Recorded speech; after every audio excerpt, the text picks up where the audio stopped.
Hi friends, I am back with new lesson for you. Today we are gonna look at formal and informal constructions. Friends, you know word constructions means to squeeze two words together to make it short. This video is really so different. This video will not only increase your fluency but also increase your speed also. If you speak without fluency and speed, people underestimate you. So you should take care of your fluency and speed. So watch this video carefully and scramble one step of fluency. We will also help to surmount every step. हाँ दोस्तों, आज हम देखेंगे word contraction, formal and informal words. Word contraction का मतलब होता है दो शब्दों को एक करना, जो अंग्रेजी भाषा में या इंग्लिश में करते हैं। उससे क्या होता है कि वो शब्द बोलते समय कम लगता है तथा बोलने में फ्लुएंसी आ जाते हैं। जैसे कि हम अक्सर देखा करते हैं कि टीवी, वीडियो, रेडियो या जब भी हम कोई गाना सुनते हैं या स्पीकिंग सुनते हैं, डिबेट सुनते हैं, न्यूज़ सुनते हैं, इंग्लिश में मूवीज़ देखते हैं, तब बहुत सी जगह स्पीकिंग करते समय ये कॉन्ट्रैक्शन वर्ड का यूज़ होता है। अब होता क्या है कि ये कॉन्ट्रैक्शन वर्ड सुनकर हम कन्फ्यूज़न हो जाते हैं कि ये कौन से नए वर्ड्स है जो कि हमने सुने भी नहीं। लेकिन ऐसा नहीं होता है, ये सब वर्ड्स हमने सुने भी होते हैं, पढ़े भी होते हैं तथा इनका यूज़ भी किया होता है। लेकिन ये कॉन्ट्रैक्शन में होने की वजह से इनका उच्चारण हमें थोड़ा अलग लगता है और हम कन्फ्यूजन में आ जाते हैं। इसलिए ये वीडियो आप मन लगाकर सुनिए, इसमें वर्ड कॉन्ट्रैक्शन का मीनिंग आप समझ जाएंगे। वर्ड कॉन्ट्रैक्शन हमें फ्लुएंसी तथा स्पीड बढ़ाने में बहुत फ़ायदेमंद है। आप आज ये वर्ड कॉन्ट्रैक्शन का वीडियो देखकर आप एक स्टेप पार करिए और हम भी आपको वो हर स्टेप पार करने में आपकी सहायता करेंगे। So let's move today's topic, contraction of formal and informal words, जिसका मीनिंग होता है संक्षिप्त रूप बनाना। हम थोड़ी सी पार्श्वभूमि देखेंगे इसकी। जैसे कि हमारा पहला टॉपिक है फॉर्मल कॉन्ट्रैक्शन। फॉर्मल कॉन्ट्रैक्शन वो होते हैं जिसमें हम उसका स्पीकिंग भी कर सकते हैं या हमारे व्यवहार में या हमारे ऑफिशियल लैंग्वेज में उसको लिख भी सकते हैं। We can use this in our speaking as well as in our official and business also. Okay, जैसे कि देखिए आरंट, ये आरंट का मतलब होता है आरंट का अगर हम स्पेलिंग देखें तो उसका स्पेलिंग होता है आर नॉट। ये बड़ा स्पेलिंग है और टू वर्ड्स है, आर नॉट। अब इसे कहा जाता है आरंट। तो ये जो वर्ड है आरंट, इसे कहा जाता है वर्ड कॉन्ट्रैक्शन। देखिए चैंपियंस, अब हम दोनों भी बिना कॉन्ट्रैक्शन का देखेंगे। Champions are not made in gyms, कोई खिलाड़ी जिम्स में तैयार नहीं होते हैं, ऐसा इसका मीनिंग है। तो ये आर नॉट कॉन्ट्रैक्शन में हम कैसे बोलेंगे फ्लुएंसी आने के लिए? Champions aren't made in gyms. तो ये है फॉर्मल कॉन्ट्रैक्ट। इसका हम यूज़ स्पीकिंग के साथ साथ ऑफिशियल राइटिंग में या हमारे बिजनेस में भी कर सकते हैं। दूसरा है इनफॉर्मल कॉन्ट्रैक्शन। इनका यूज़ हम सिर्फ स्पीकिंग में कर सकते हैं, ऑफिशियल राइटिंग या बिजनेस में नहीं कर सकते। We can't use informal contraction in business and official language. Okay, जैसे कि गिव मी यूर लैपटॉप। अब ये जो गिव मी है इसके दो वर्ड है, give me, give me your laptop, मुझे आपका लैपटॉप दो। तो ये होता है इनफॉर्मल कॉन्ट्रैक्शन। अब आके देखिए, मूलतः इंग्लिश में जो उच्चारण है, इंग्लिश में हमारे मराठी और हिंदी के जो वर्णमाला है उनमें से ये जो नीचे लिखे हुए वर्णमाला के अक्षर है, ये जैसे कि यूज़ करते हैं, यानी इनका उच्चार इंग्लिश में आता है। इंग्लिश की मूलतः इंग्लिश में इनका उच्चारण आता है। देखिए कैसे, वो कौन से अक्षर है? क, ग, च, ज, झ, ट, ड, थ, द, प, फ, ब, य, र, ल, व, श, स, ह और न, म ये जो अनुनासिक शब्द है, ये इनका उपयोग इंग्लिश के उच्चारण में मूलतः पहले से होता है।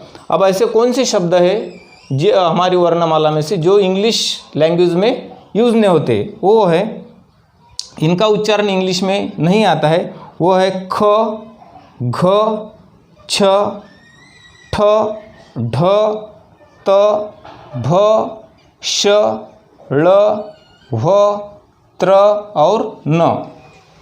इनका इंग्लिश में मूलतः इंग्लिश में उच्चारण नहीं होता। जबकि देखिए यहाँ पे होता है GHOST, घोस्ट। हम अगर इसका उच्चारण करेंगे तो आएगा हमारा घोस्ट, लेकिन इंग्लिश में घ नहीं होने से देखिए ये मूलतः जो इनमें उच्चारण है उनमें घ है, तो इनका उच्चार वो करते हैं गोस्ट। अब ये जो यहाँ यस लिखे हुआ है, यह है दीर्घ उच्चार के लिए गोस्ट, तो ये सही है।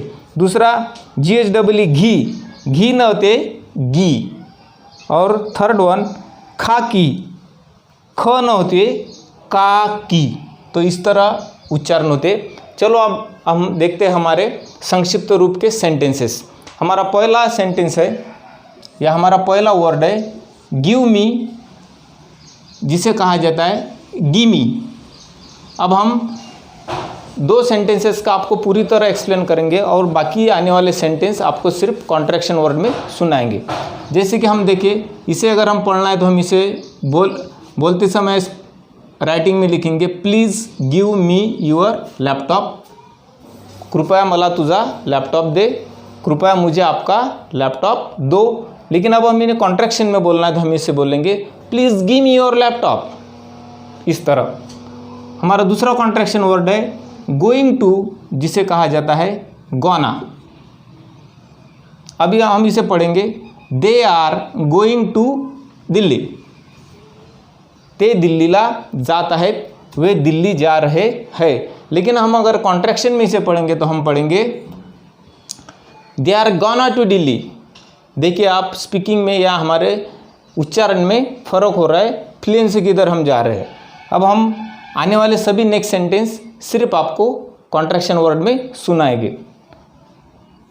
दे आर उसे कहा जाता है दे आर। दे और आर ये शब्द थोड़ा नज़दीक करके बोला जाता है। They are playing new game, that is इसका contract that's fantastic work done by you. तुझ्याच्याने खूप चांगले काम झाले है, आपकी ओर से बहुत अच्छा काम हुआ है। और नेक्स्ट वर्ड व्हाट इज, जिसका कॉन्ट्रैक्शन होता है व्हाट्स। इसका sentence tell me what's your decision, मला तुमचं निर्णय सांगा, मुझे आपका निर्णय बताइए। और next contraction word will not को कहा जाता है ओंट। अब हमें इसका यूज़ करना है दे ओंट अटेंड द क्लास, ते क्लासला हजर राहणार नाहीत, वे क्लास को उपस्थित नहीं रहेंगे। हमारा नेक्स्ट वर्ड है वुड नॉट, इसे कहा जाता है वुडंट। इसका example Rohan wouldn't close the medical right now, Rohan इतक्या ताबडतोब मेडिकल बंद करणार नहीं, रोहन इतने कम समय में या अभी मेडिकल बंद नहीं करेगा। अभी जो वुडंट होता है इसका जो ट का उच्चार है वो हमें थोड़ा धीरे से लेना है, वुडंट, इस तरह। हमारा नेक्स्ट शब्द है वांट टू, जिसे हम कहते हैं वाना। अब इसका सेंटेंस देखेंगे आई वाना परचेस न्यू कार, मला वाटते कि मी नवीन कार घ्यावी, मुझे लगता है कि मैंने नई कार खरीदनी चाहिए। We will see again one sentence I wanna marry this year, मला असं वाटते कि मी यावर्षी लग्न करावं, मैं ये सोचता हूँ कि मुझे इस साल शादी करनी है। और नेक्स्ट सेंटेंस इज, और नेक्स्ट वर्ड आर नॉट, इसका कॉन्ट्रैक्शन होता है aren't. They aren't singing poem, ते कविता नहीं म्हणत आहेत, वे कविता नहीं गा रहे हैं। और नेक्स्ट वर्ड इज़ नॉट, इसको कहा जाता है isn't. He isn't studying now, तो आता अभ्यास करत नहीं आहे, वो अभी पढ़ाई नहीं कर रहा है। नेक्स्ट वर्ड वेयर नॉट, इसे कहा जाता है weren't. They weren't invited to home, त्यांना घरी नहीं बोलवल्या गेलेला है, उन्हें घर पे नहीं बुलाया गया है। नेक्स्ट वर्ड काइंड ऑफ, इसे कहा जाता है काइंडा। देखिए sentence, she got different kinda awards, तिला वेगवेगळ्या प्रकारचे अवॉर्ड मिळालेले आहेत। तिने उसे अलग अलग तरीके के अवार्ड्स मिल चुके थे। और नेक्स्ट सेंटेंस, और next word what are you, इसका कॉन्ट्रैक्शन होता है व्हाटच्या। इसका सेंटेंस देखिए अब, हे गाइस व्हाटच्या मेकिंग, हे मुलांनो तुम्ही काय करत आहात, काय बनवित आहात। हे बच्चों आप क्या बना रहे हो। Next word is need not, इसका कॉन्ट्रैक्शन होता है नीडंट। यहाँ जो ट का उच्चार वो हमें थोड़ा धीरे धीरे से लेना है, needn't.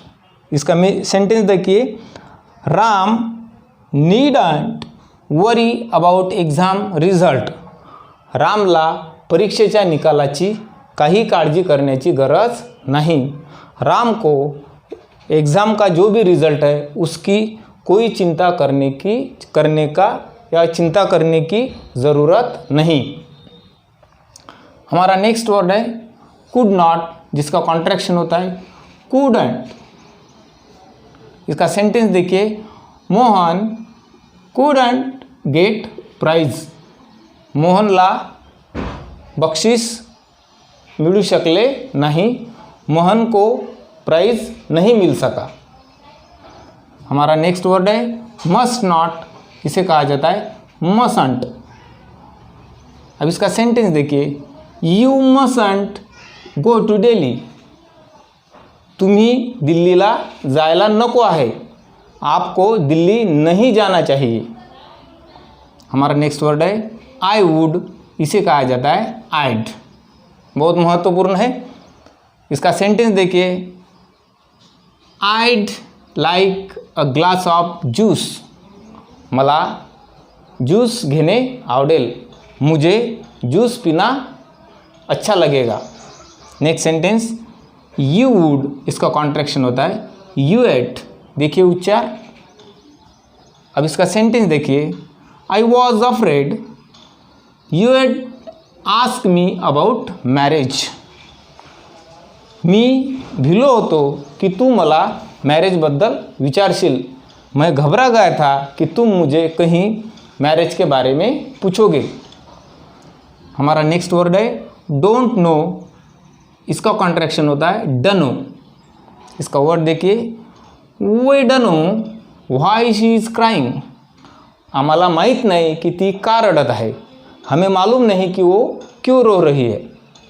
Next is need to, जिसे कहा जाता है नीडा, वही नीडा डू हार्ड वर्क,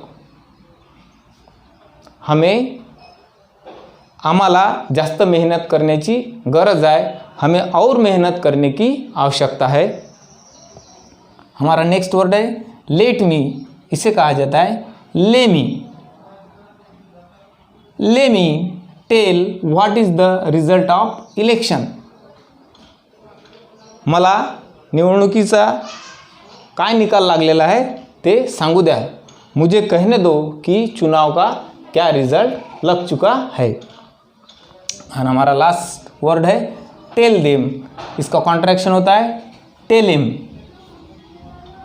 इसका sentence, tell him what happened there. त्यांना सांगू द्या की तेथे काय घडलेलं आहे, उन्हें कहने दो कि वहाँ पे क्या हुआ है. तो दोस्तों इस तरह हमने देखे आज वर्ड कॉन्ट्रैक्शन. अब वर्ड कॉन्ट्रैक्शन जो आज हमने देखे एक नमूना है, ये बहुत कम है. हम बहुत सारे और भी ढूंढ सकते हैं या हमें ढूंढना चाहिए. अगर हमें ऐसा लगता है कि हमारी फ्लुएंसी बढ़ती है तो वर्ड कॉन्ट्रैक्शन के फॉर्मल या इनफॉर्मल वर्ड्स ही नहीं था, और जितने भी नए नए शब्द हमारे जीवन में रोज आते हैं उनका सही प्रोनाउंसिएशन देखने के लिए आप मोबाइल पे डिफरेंट ऐप है, उसमें भी आप उनका उच्चारण देख सकते हैं.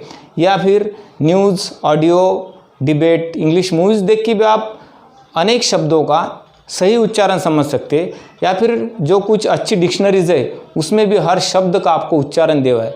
आप जितना अच्छा प्रोनाउंसिएशन करेंगे उतनी आपके बोलने में फ्लुएंसी आ जाएंगी और लोग आपके इधर आकर्षित होंगे. तो इस तरह हमने आज देखे वर्ड ऑफ कॉन्ट्रैक्शन. मिलते हैं नए वीडियो में नए टॉपिक के साथ, और आप हमारे साथ बने रहे, इसलिए सभी का शुक्रिया and thanks for staying with us. Thank you.